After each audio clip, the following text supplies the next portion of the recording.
Hi, I'm Benjamin Payne.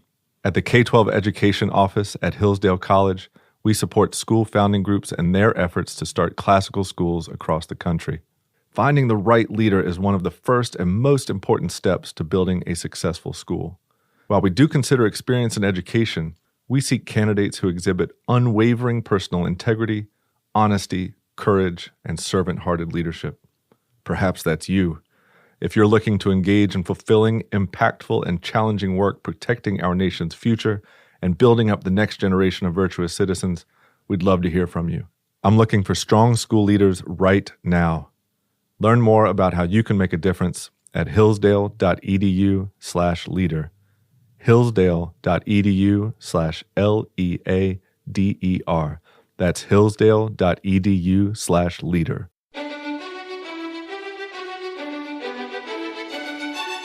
Welcome to the Hillsdale College K-12 Classical Education Podcast, bringing you insight into classical education and its unique emphasis on human virtue and moral character, responsible citizenship, content-rich curricula, and teacher-led classrooms. Now your host, Scott Bertram. We continue a series of episodes from presentations delivered at Hoogland Center for Teacher Excellence seminars. The Hoogland Center for Teacher Excellence, an outreach of the Hillsdale College K-12 Education Office, offers educators the opportunity to deepen their content knowledge and refine their skills in the classroom. These one-day conferences are hosted during the academic year in cities across the nation and feature presentations by Hillsdale College faculty, K-12 office staff, and leaders in the Hillsdale network of member schools. There is no cost to attend, and attendees may earn professional development credits. Currently, the Hoogland Center is hosting a series exploring the art of teaching a variety of subjects. To learn more about upcoming events, visit our website, k12.hillsdale.edu. All right, good afternoon, everyone. Oh, thanks, that was fine, thanks. Notice that they gave me the slot immediately after lunch, right? With the dim lights, talking, as Eric said, about sentence diagramming. We're going to get to that in one moment. I just, if you'll indulge me, as educators, oftentimes we invest time, energy, and effort into our students, into cultivating their humanity. And oftentimes they leave our classrooms and we may keep track of one or two of them, but very rarely do we get to see them come back. And you know, if you've taught for a while, what a joy that is. And if you'll indulge me just for a second, it is a pleasure to have my own students come back. So in the room are Sarah, Audrey, and then Penny as well. It's a real joy to come to an event and have one of your former students actually presenting on a topic that you care so much about. And so it's a real joy. And I just, I was the guy in the back of the room with the big smile on my face, by the way. So, okay, we're going to talk about sentence diagramming here today, and I'll try to keep it brisk after lunch here. One thing I want you to come away from this is just, I almost was tempted to call this the joy of diagramming sentences.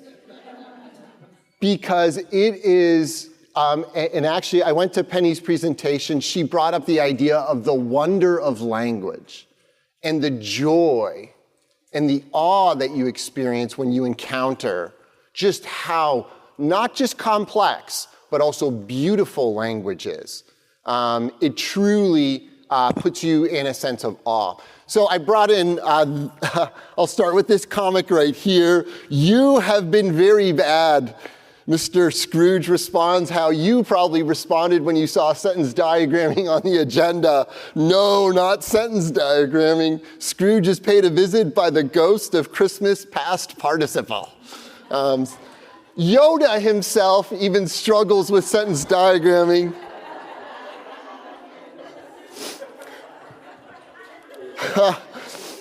The teacher even says, not even close, Yoda, as wise as you are. How can you pick on Yoda? Only a person with deep, deep problems, but perhaps even worse is Tweety Bird. No, see, Putty Tat is the direct object. Ta is the verb, and it says in here, between shows, cartoon characters still have to go to school. Tweety Bird himself has to learn how to diagram sentences, and maybe he did a little bit better than Yoda did. So if we're going to be talking about sentence diagramming, we need to have a definition of grammar. And I hope you were in the first session earlier today, because my colleague actually did a really good job of kind of showing the history of what grammar is and the role that grammar played in what he called a liberal education, a liberating education, and how important that really is. So if we're going to talk about sentence diagramming, we're going to need to have a definition. And so I'm going to use a definition that's a little bit more modern, but just so we'll have the kind of a common grounding. That said, at the same time, I do know that there's a long tradition and history of grammar in education in general, and liberal education in particular. So these are actually illustrations of grammar. Now, if you notice in the lower left corner, that's the illustration that Dr. Beyer used. But notice going around here, well, a couple of things I want to point out to you. Let's start in the upper left corner there. That's grammar greeting the students as they enter a long hall of learning. And notice earlier today, Dr. Beyer showed grammar standing at a gate, showing the alphabet, and then leading the students into this idea of education. This is the same thing, except it's not a mountain, a cathedral. The students are entering into this long hall, but the first person that they encounter is grammar. And notice she's turned and welcoming the students as they enter the hall, and she's got her hand raised to say, welcome. But if you'll also notice in her right hand, she's holding something. And that thing is a switch. Now, if you'll notice in the second picture going across, in her hand, the beautiful picture in the middle, she's holding this tape, and there's elements of grammar listed on there. Some things like analysis, pronunciation, and other aspects of grammar. But also notice in her right hand, she's pouring a pitcher of water into a potted plant. And you'll notice the plants are actually a little bit limp as well. Grammar gives life to these plants. Growth. The analogy between growth and education is common. Now go to my all-time favorite image of grammar. It is the one in the top row to the far right. This is grammar staring over two of her students. And you can see, if you've taught for a while, you know, right? There are certain students that you just give them knowledge and they run with it, right? There are other students it's not that easy. So I just want to point out to you, look at the two students. Here's one. He's staring down at his book right there, right? Grammar also has a book, so you can see it right here. Here's the student I was talking about. Here's grammar in her book. But notice the student right next to the student on the left. Look where the book is. It's laying flat open, and the student is actually reaching across his body to pull the hair of the other one. Now, remember, grammar often carries a switch. Notice where the switch is. It's just hovering directly over the student there. All right, go down to the bottom row. You can see a grammar again pointing to the students. But again, this time in her left hand is the switch. Notice the one in the center at the bottom holding a tablet showing the students, kind of like the image in the lower right corner, holding a tablet of learning, of knowledge about language. But notice in her right hand is the switch. What does that mean? Why is grammar? In fact, if you look at the 7 liberal arts, she's the only one carrying a switch. All the rest of them are carrying a compass or a bowl or the head of a dog or something like that. But grammar's the only one carrying a switch. Why? Well, grammar kind of has a dual role. Not only are you teaching your students about the language, you're also teaching them how to learn as well. And that sometimes, although we don't use switches, I hope we don't use switches, sometimes it takes a little bit more of the discipline required to teach grammar, right? So it actually has dual role of you're providing them with understanding about language, but you're also teaching them how to learn as well. And grammar occupies this special role in education. All right, so let's come up with, I came up with a definition of grammar. I pulled it from what is known as the OED, the Oxford English Dictionary. And I just want to read it to you. It says, grammar is that department of the study of language which deals with its inflectional forms and other means of indicating. Whew, that's a mouthful right there. But it deals with these signals of inflectional forms and other means of indicating. And then here's the key line. Relation of words in a sentence. So an understanding about what grammar is involves how the words in a sentence relate to one another. So relation of words in a sentence with the rules for employing these in accordance with established usage. We could spend a lot of time on this definition. When I teach English grammar at Hillsdale College, we spend a day on this, just kind of going through what does this actually mean? And then I try to provide some examples for my students. But the key phrase that I want you to see up here is when I talk about grammar, I'm talking about how words relate to each other within a sentence. So the unit of study is not the word, it's not the paragraph, it's not the discourse, it's the sentence. So we're looking at how words relate to one another in that sentence. Okay, so how do we do this? How do we show the relationship between words within a sentence? Well, a lot of different techniques have been tried. How do you actually show the relationship between these? I'm going to introduce you to one early attempt of how these words relate to each other in a sentence. And it's by a guy named Stephen W. Clark. You can see he was alive from 1810 to 1901. This is his text. This is the front page of it. And I just want to point out a couple of things on here. It was published, I know it's hard to see up here, 1847. Also, if you look immediately above, the publisher was in Cincinnati, Ohio. Woo! Isn't that cool? I just noticed that yesterday. All right, let's move on. Notice that it is a practical grammar. Now, that's intentional. It's not meant to be a scientific grammar, trying to understand the nature of language and to the relations of language. It's a practical grammar. We're teaching kids how to understand established usage of language. So that's a key component. Notice here, if you read carefully, it says, oh gosh, I can't even read it. It says their relation to each other. Remember our definition? That we're trying to understand how words relate to each other in a sentence. And that's what this book is about. And last but not least, he comes up and proposes a complete system of diagrams.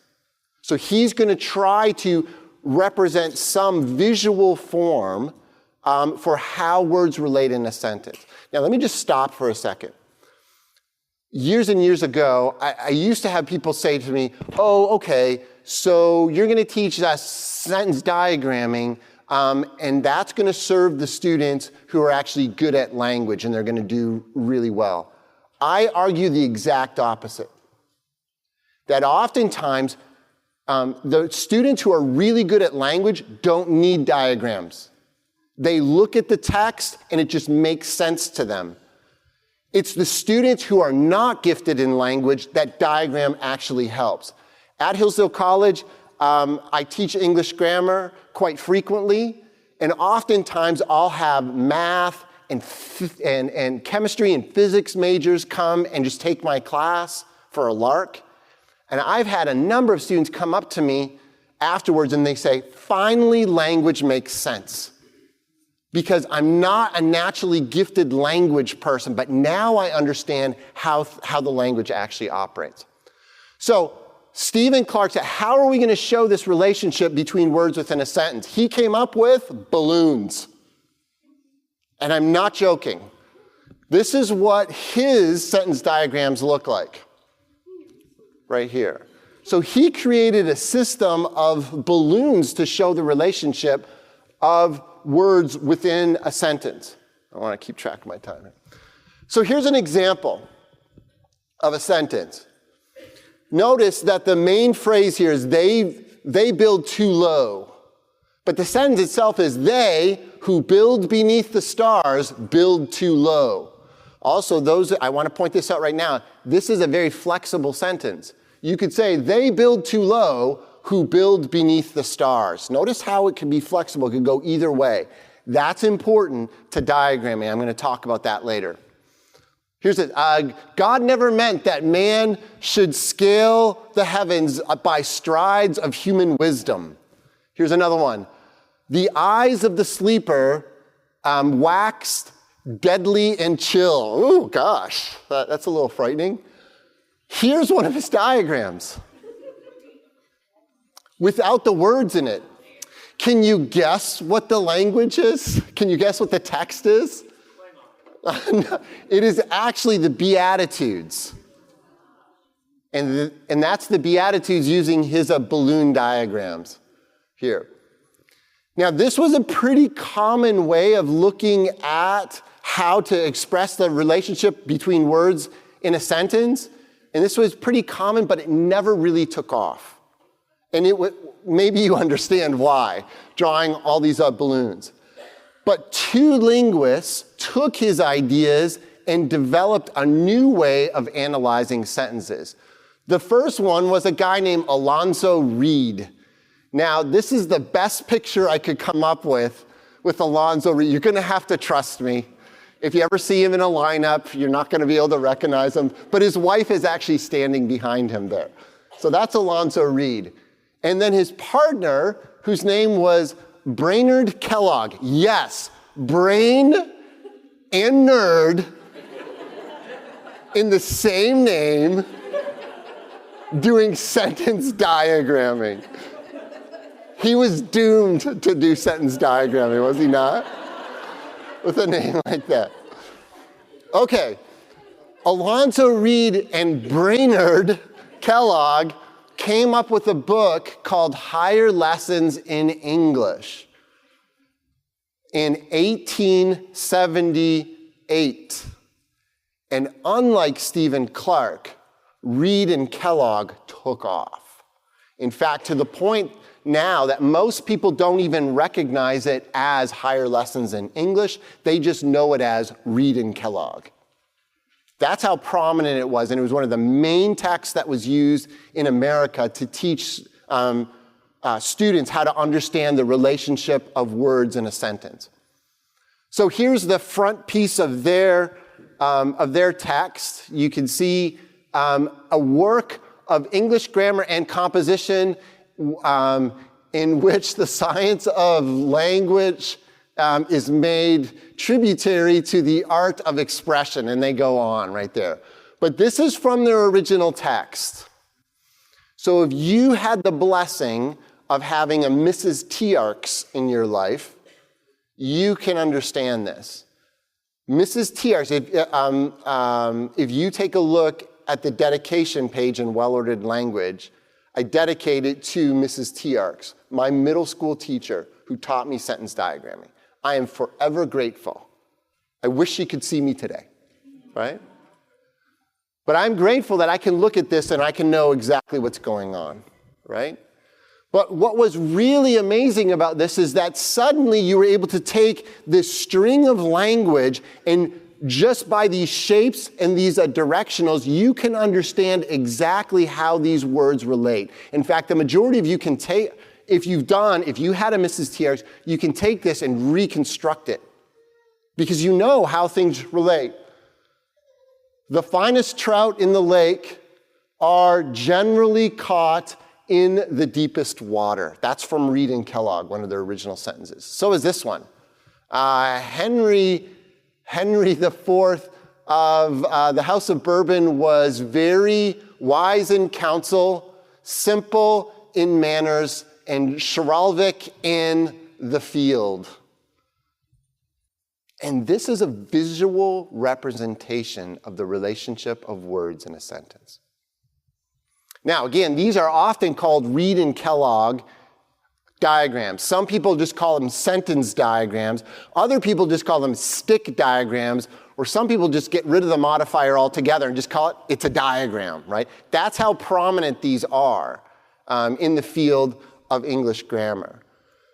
And again, this was a mainstay of American education. This is how kids learned the relationship of words in a sentence. So let me just show you some examples. These are not from Reed and Kellogg, but let me just show you how it kind of builds itself up into more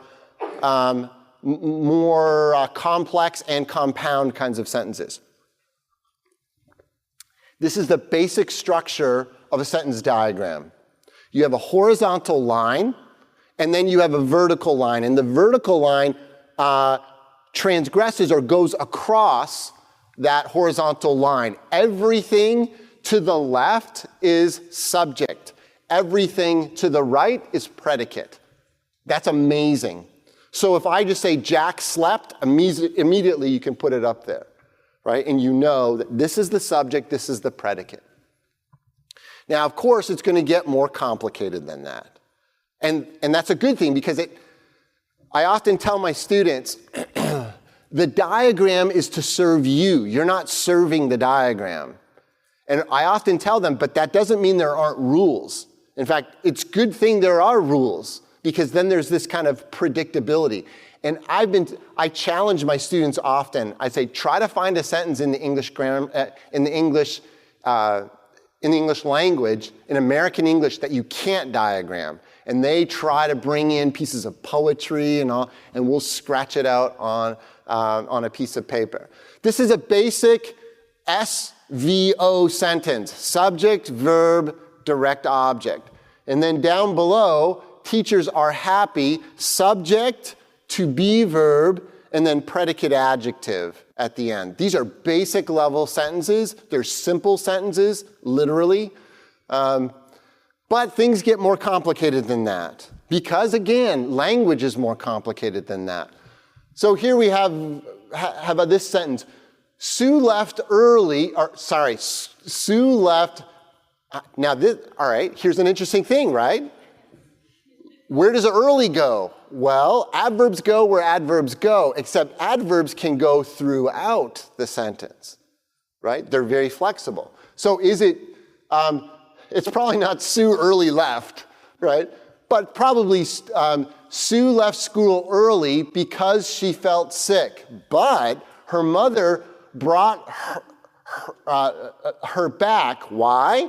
Because she had forgotten her Latin book. That's the sentence. But notice how just using the stick diagrams, we can see this element of language is related to this, and these collective pieces of language relate to something larger.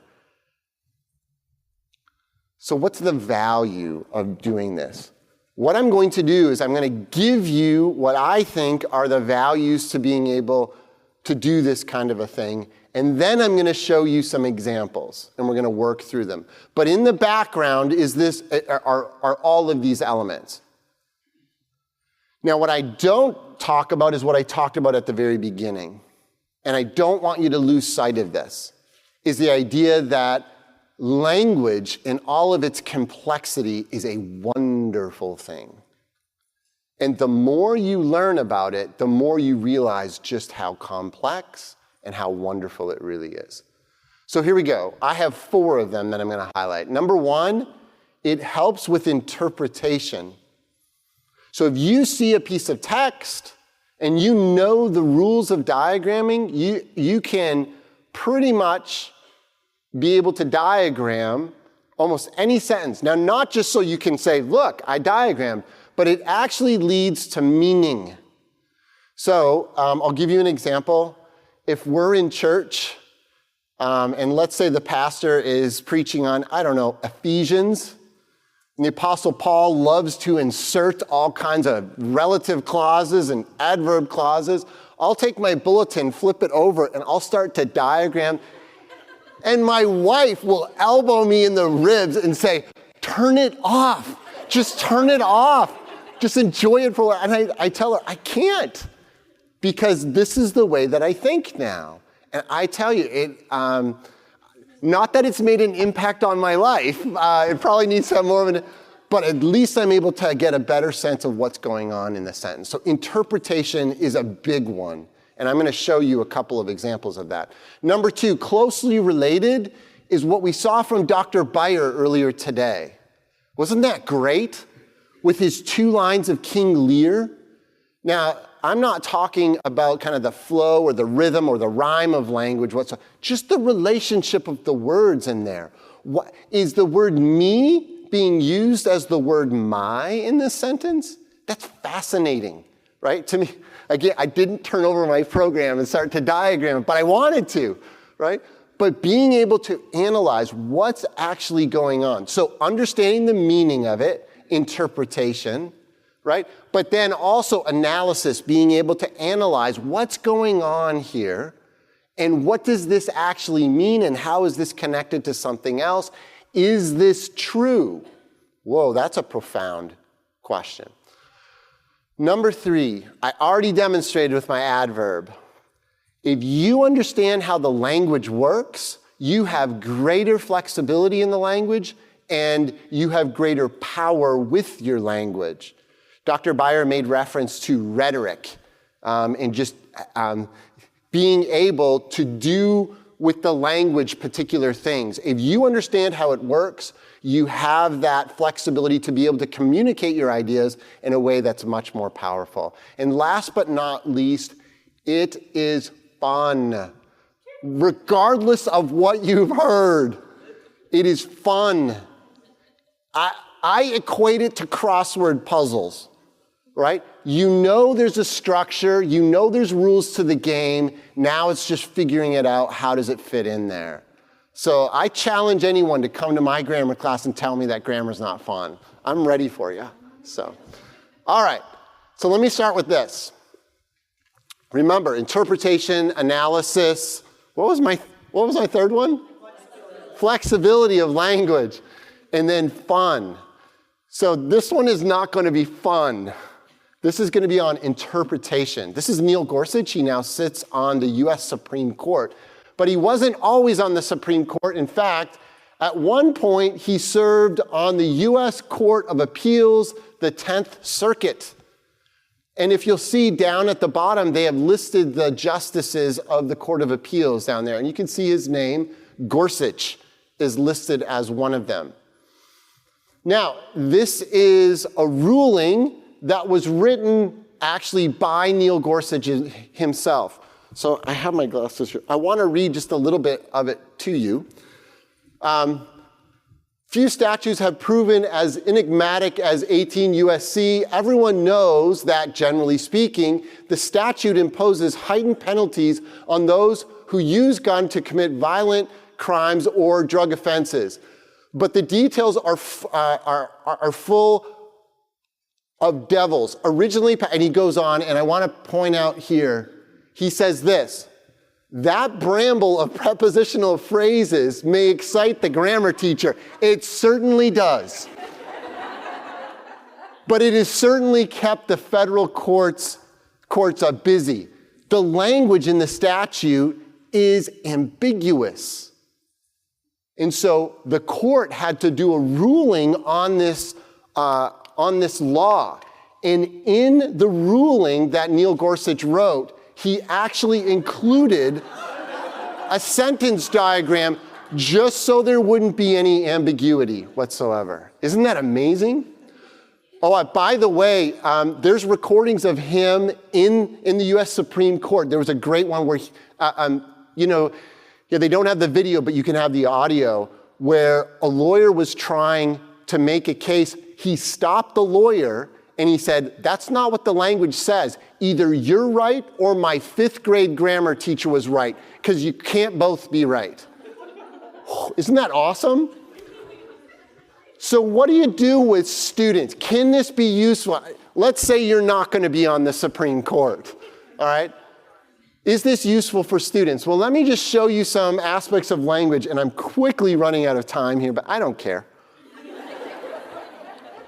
How about this piece of controversial language? Whew, this has been keeping the courts busy, but students should encounter this in their own education. A well-regulated militia being necessary to the security of a free state, the right of the people to keep and bear arms shall not be infringed. Whew. That's a lot going on there. Let me tell you, it's more complicated than you think. This is the diagram. I actually did this 2 days ago, and this is it. Let me just point out some interesting things to you, if you will. Again, this is one of the most controversial elements in the United States today. And isn't it interesting? The sentence is written in the passive voice.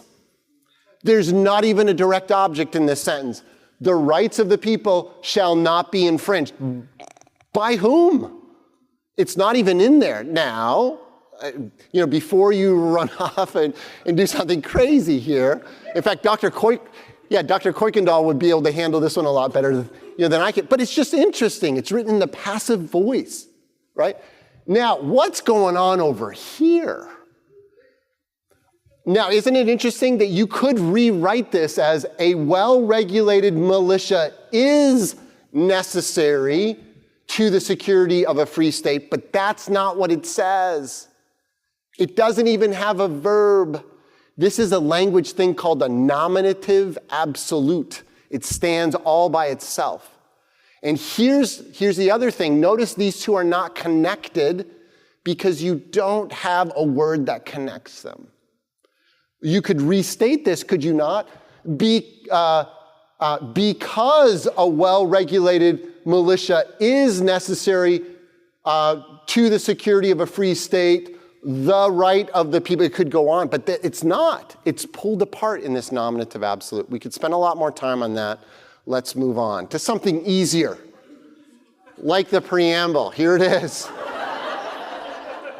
All right, here we go. Are you ready? This is the diagram to the preamble of the United States. Now, before you get what I like to call number blindness, when I see a mathematics problem, there's a certain level where I just go, okay, I'm blind. Don't go blind here. Notice this. We, the people, do ordain and establish the Constitution. Why? What's the purpose? In order to form, establish, ensure, provide, promote, secure. Boom. Look how clear it is. This is why we do this.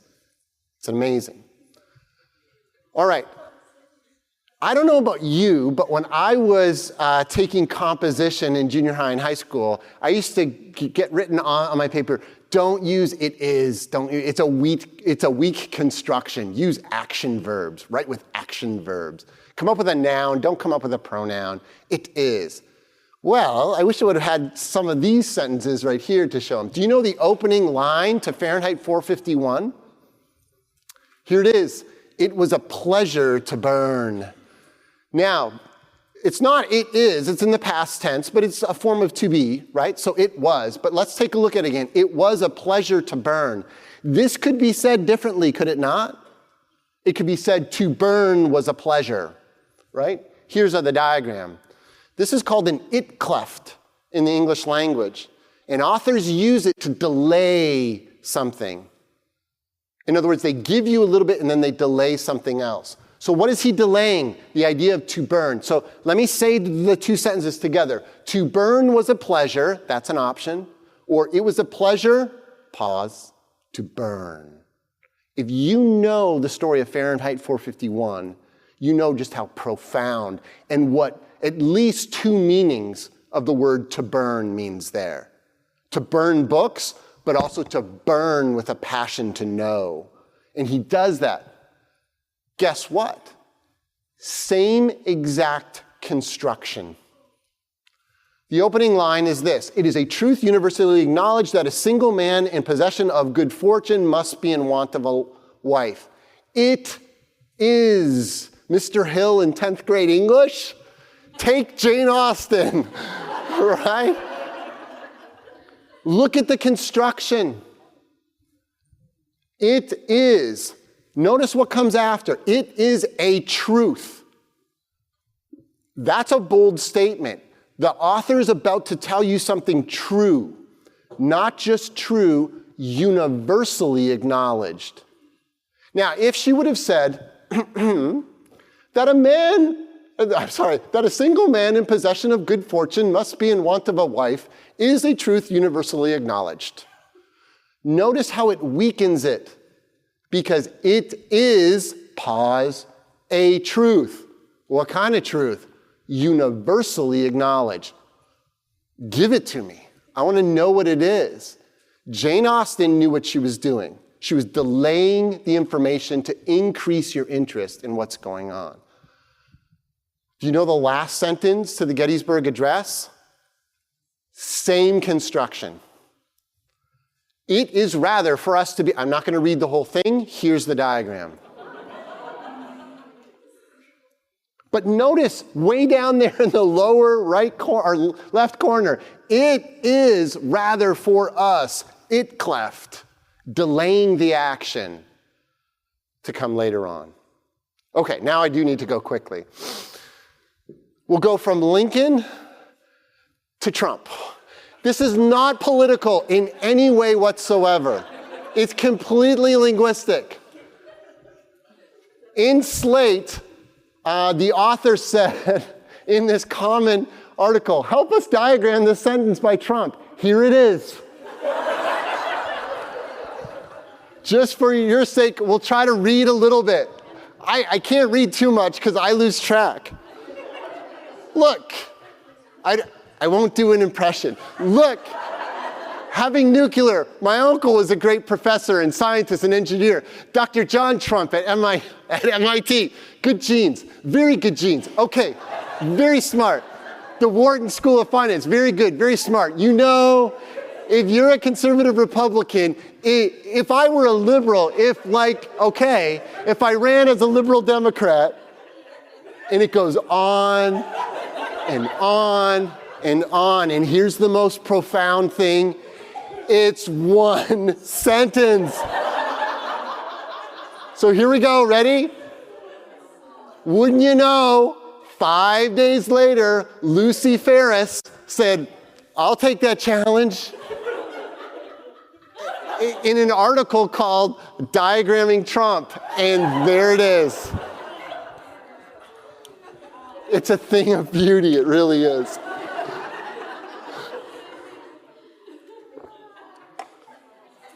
All right, if Trump's language isn't confusing enough, I'm going to end on this one. In 1967, a guy named Dmitri Borgman came up with a sentence that he proved, he's a linguist, was actually grammatically accurate. And some of you may have heard of the Buffalo sentence. How many people have heard of this sentence before? Okay, even if you don't understand it, it's okay. But what he argued was this sentence is grammatically correct. Let me read you the sentence. Buffalo, buffalo, buffalo, buffalo, buffalo, buffalo, buffalo, buffalo. Now, I don't know if you grew up in the 1980s and 90s like me, but do you remember these? They're called autostereograms. And I used to see them at the shopping mall, and it would be in the poster store, and you were supposed to stare at it, right? And just stare at it, and the image would come out. Now, even if you don't remember these, you may have watched reruns on Seinfeld. There's actually a Seinfeld episode where Mr. Pitts can't see the picture, and everyone else, Kramer walks in and goes, oh yeah, that's a dog, or something like that. And Mr. Pitts I can't see it, where is it? It's the same kind of a thing with this sentence here, is that you look at it and you just say, how on earth can this possibly be a sentence? There's no way it can. Well, if you know how to diagram a sentence and you know the rules of diagramming sentence, you can actually diagram this sentence and it actually It doesn't solve everything, but it helps to allow you to make sense of what seems to be a nonsense sentence here. If you think that's bad, linguists have actually done the same thing with the word police. I'll just leave you with that one to just mess with your mind a little bit. So as we close here, I just wanted to remind you here, why sentence diagram, why it matters, what's the value of it. Hopefully you can see just in our short period of time here, it allows you to analyze and interpret language. It allows you to use flexibility to move parts of language around for great rhetorical effect. But more than anything, even in the last half hour or so, hopefully you've seen that playing with language is enjoyable. And there are moments of wonder, like with the Buffalo sentence perhaps, or maybe the Trump sentence as well. But it can actually be quite fun. If you want to know more about sentence diagramming, I'll recommend a book to you. It's actually by Kitty Burns. She was a longtime editor of a newspaper in New York. She was a copy editor, grammar Nazi, they're often called. She was, and she wrote this book called Bernadette's Barking Dog, The Quirky History and Lost Art of a Diagramming Sentences. And she has tons of sentences in there, really unusual sentences in there that she has actually diagrammed. Last but not least, it's been mentioned a couple of times, but in the curriculum that I helped to develop, we actually introduce the diagramming of sentences as a part of well-ordered language as well. So, all right, thank you very much. If you enjoyed this lecture, we encourage you to visit our website, k12.hillsdale.edu, for additional information on upcoming Hoogland Center events and other free resources for educators.